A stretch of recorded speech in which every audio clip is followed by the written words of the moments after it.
App mortality. This is an interesting statistic. So on average, among the sort of 1 million apps that are out there, a downloaded app is used only once. And that's a tragic statistic, right? So that means a lot of apps are developed for nothing. So a lot of your time might be spent on something that is used once on phones. So only 1% of all applications are used on a regular basis. And clearly this class needs to target to be one of those 1%. But it is kind of tragic. And this has got to do with a lot of things: bad code, bad design, bad discoverability, things like that. But it still remains a statistic that is there. Only the average usage of an application is once. So think again about how you design and how you develop your app and what the app does. Yeah? You get paid. If a user downloads your app, you get paid. Do you think that has something to do with it? That you don't have to make an app that is used 100 times because you only get paid once? No, I think this is bad apps. But you're not encouraged to make apps. Well, I think because there are ongoing. I mean, you can release a version 1.5 or 2.0 where you charge more money. You can have subscription type applications where you pay for different types of services that you add on. So I don't see that as a reason. So you're going to change the framework so that you're encouraged to make better apps. Clearly. Yeah. So we're going to talk about quality today. Quality in design, quality in the underlying code, etc., etc. So that's super, super important. From my perspective, I don't want 500,000 apps in Marketplace. I would be quite happy with 50,000 or 30,000. So we've just passed 30,000 apps, or 35. It grows pretty quickly. And that's more than enough for me. I have all the apps I need today, but I want even more higher quality apps. So quality is clearly our guiding principle. Yeah. Your market store, is it like Android more open than, for example, the App Store in iPhone? So our marketplace is, marketplace first of all is the only way to get an app onto a Windows phone. So we have a pretty rigid process for certification and testing the app. It needs to conform to certain guidelines that we have, etc., etc. So it's more like a closed garden. Well, I wouldn't say it's closed. It's quality control. Yeah. So we want to. Tommy, can you? No, we want to. Again, create that experience, user experience. So we want to avoid bad apps coming in, sort of destroying the experience on the platform. So again, quality is very, very important. Yep. How is it with the app ecosystem in Windows 7? For example, in Android, people like apps, but they don't like paying for them. And in iPhone, people like apps and they like paying for them. Yeah, I'll throw you another piece of interesting information. You remember that I told you that a Windows phone is essentially like an iPhone, right? So all Windows phones, thank you, are the same. And that also means, and you have Marketplace being the only way to install an app on the phone. That means that app discoverability is a lot higher. Apps work on all phones that are out there. You have to sign up basically and get into Marketplace as you configure your phone. So in the US, despite the fact that we have a very small market share compared to Android, we have a larger number of apps being downloaded to the platform and to a much higher value. So people pay for them. People pay for the apps. Okay. So that's a long answer to a short question. Because we have a different dynamic on the ecosystem. So again, this is like an iPhone from a developer and commercial perspective. But you have different devices to choose from. Does that make sense? Mm-hmm. So I was thinking also, you asked before whether the marketplace is open or not. And I think one thing that's nice, which Peter mentioned, is that we have a little bit of a quality control bar to make sure that we don't get the junk apps in there. But the point of that control is not to lock out certain types of apps that we don't like. So it's not like if somebody puts in a browser app or something like that, we're not going to let it be there.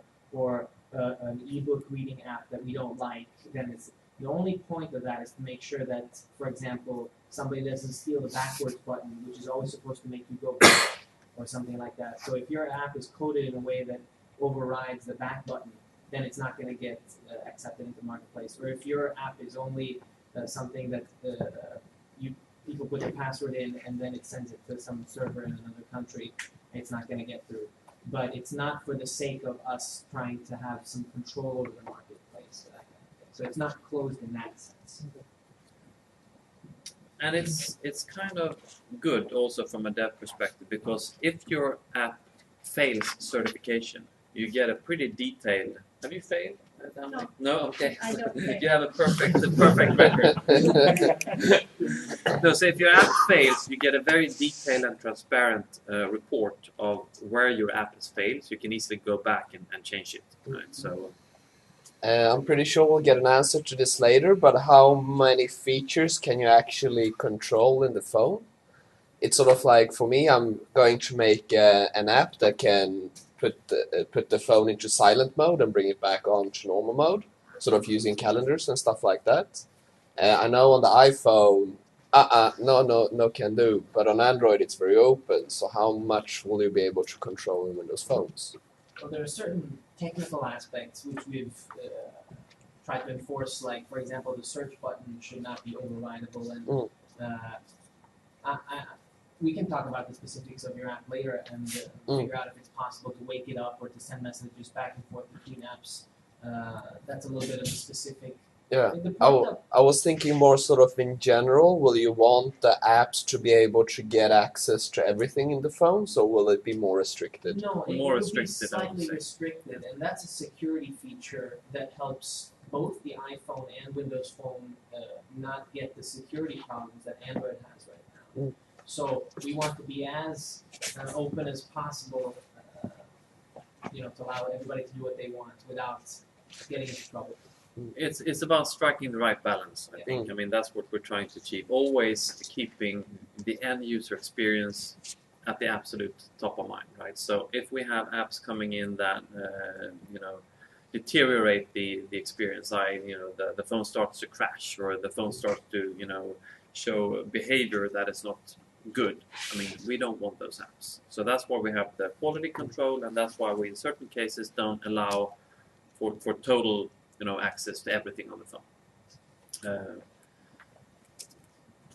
Okay, so this is now the user journey continues. So we skipped the Phone 7 series, and now it's just Windows Phone. So here we have a little quiz, mostly for you guys that are Swedish, right? So in this video that I'm going to show, this shows how the experience looks on the phone a little bit. It's a bit of a marketing video, as you can notice.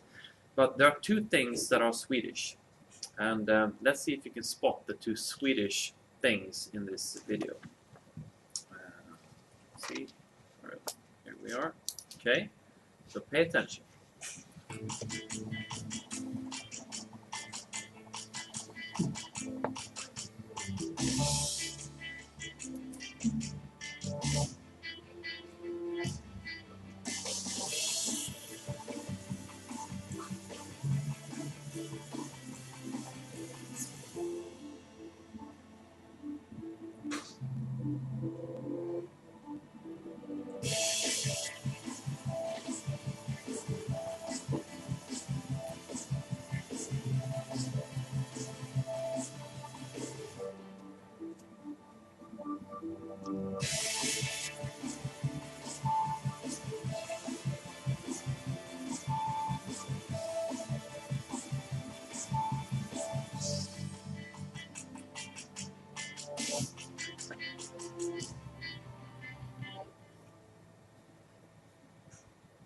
Okay, so anybody, what were the two Swedish things in this video?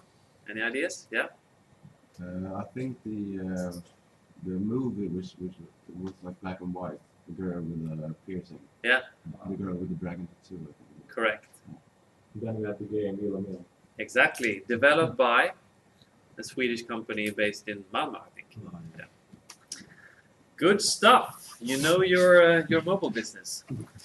So moving forward, now we have reached the present. So last week we started rolling out an update to Windows Phone called Mango, internal name. And Mango means that we're taking the things that were really good about Windows Phone 7 to a new level. We try and make things easier and faster, and this is what I'm going to try to demo as well.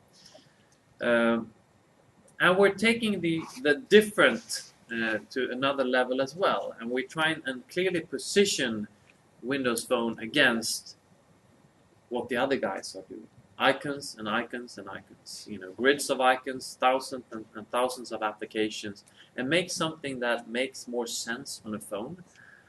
Introduce a new modern and more personal way of interacting with the phone.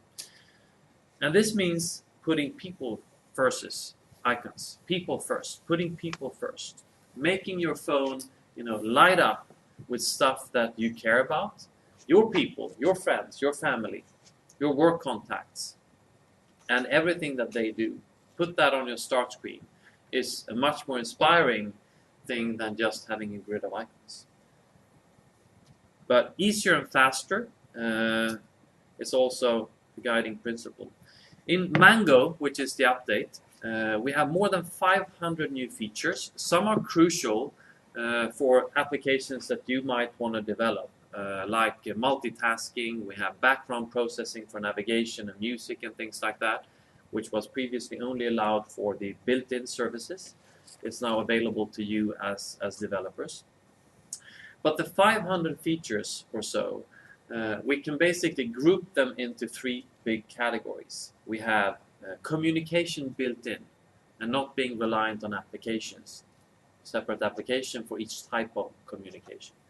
We have smarter way to application, i.e. apps that integrate seamlessly into the operating systems. Apps that show up when you need them. Apps that show up based on things that you search for on the internet. So smarter way to applications. And lastly, an internet experience that takes you way beyond just the browser. So in Windows Phone Mango, we have IE9 as the browser, which is the same browser as you have on the desktop. It's HTML5 support, it's hardware acceleration, so you have a very fast web experience.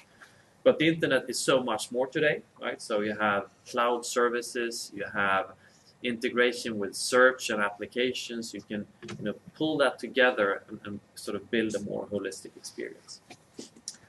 And still, this is important for a lot of users. In terms of differentiating, Windows Phone is still the only phone that has Xbox Live and Office. So this is built in, it's part of the native experience, which is very good. So I will show you that and have a little demo session. But again, I'll show you a little teaser video. I like videos.